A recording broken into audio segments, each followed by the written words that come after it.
mon souffle. Bien-aimés chers frères et sœurs en Christ, bonjour et bienvenue à cette autre édition de l'Instant Biblique, programme hebdomadaire de l'Église protestante unie de la Somme.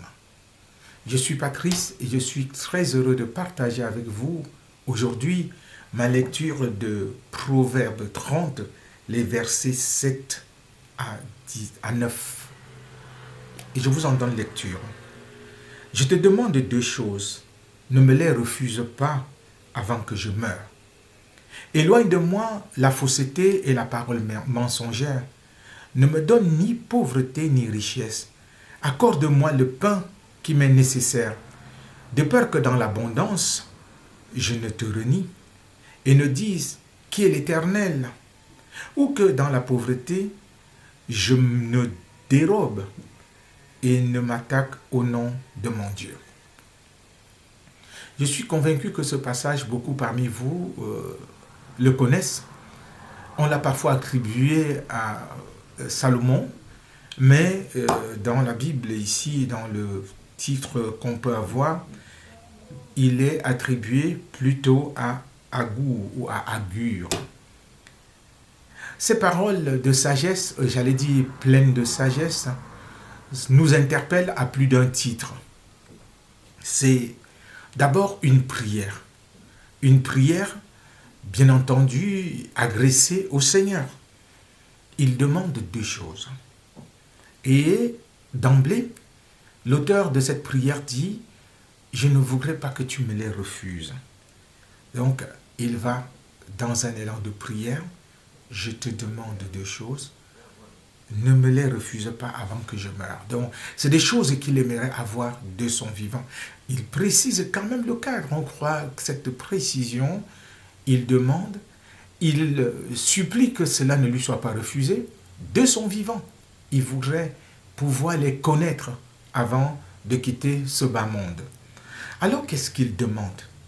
La première chose qu'il demande, c'est que Dieu éloigne de lui la fausseté et la parole mensongère. Et la deuxième chose, c'est ne me donne ni pauvreté ni richesse. Première chose, c'est déjà que lui-même, l'auteur de cette prière, puisse être quelqu'un de moralement correct, de droit, quelqu'un qui ne vit pas dans la fraude, dans la fausseté, quelqu'un qui ne vit pas dans le mensonge.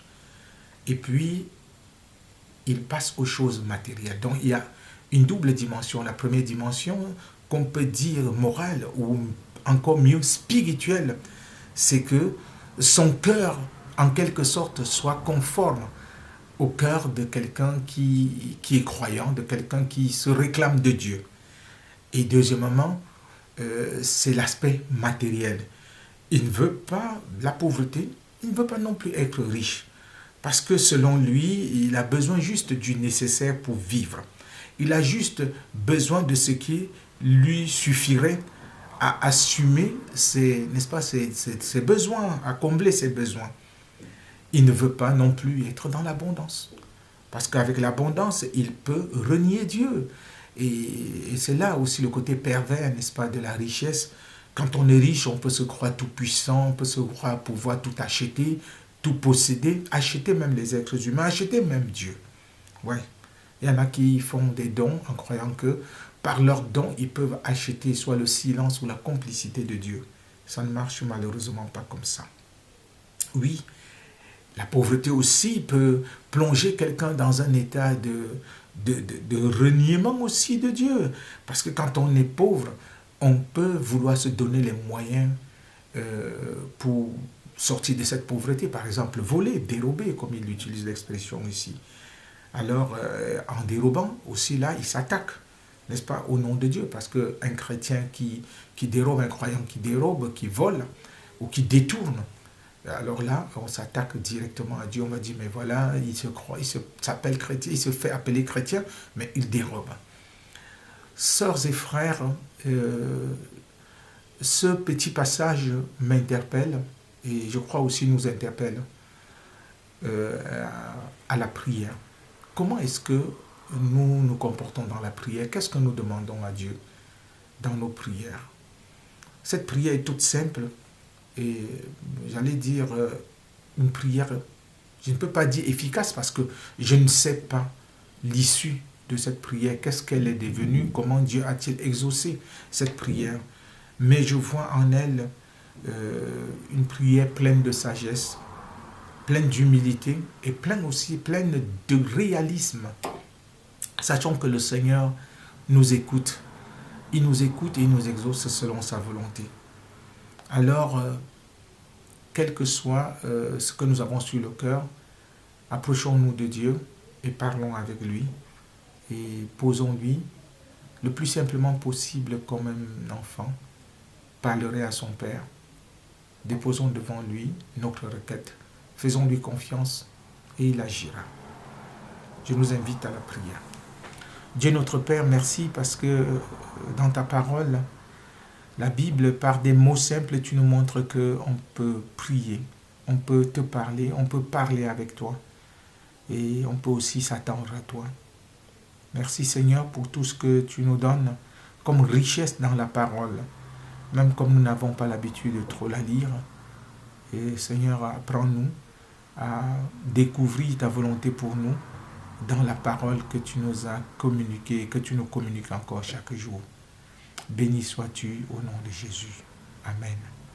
Sœurs et frères, je vous remercie pour votre fidélité à l'instant biblique. Je vous souhaite une bonne semaine et je continue de prier que le Seigneur ouvre sur vous une dimension nouvelle pour que vous soyez dans une parfaite relation avec lui. Je tends déjà vers la fin de mon ministère dans la paroisse de la Somme et je n'aurai plus à présenter l'instant biblique, je vous le dirai certainement la semaine prochaine. Dieu vous bénisse et vous garde. À très bientôt. Avant de nous séparer, je propose qu'on chante ce cantique. Cherchez d'abord le royaume de Dieu, cherchez sa justice. Au revoir et à très bientôt.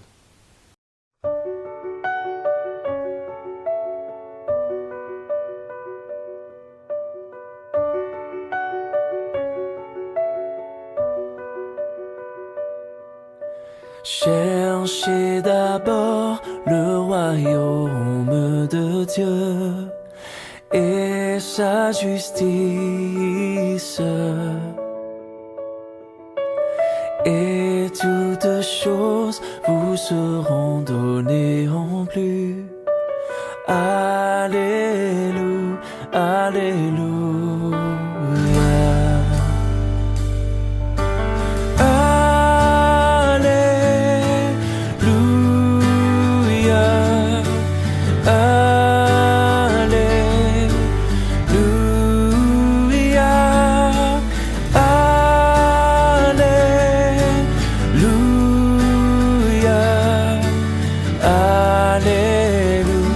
Alléluia.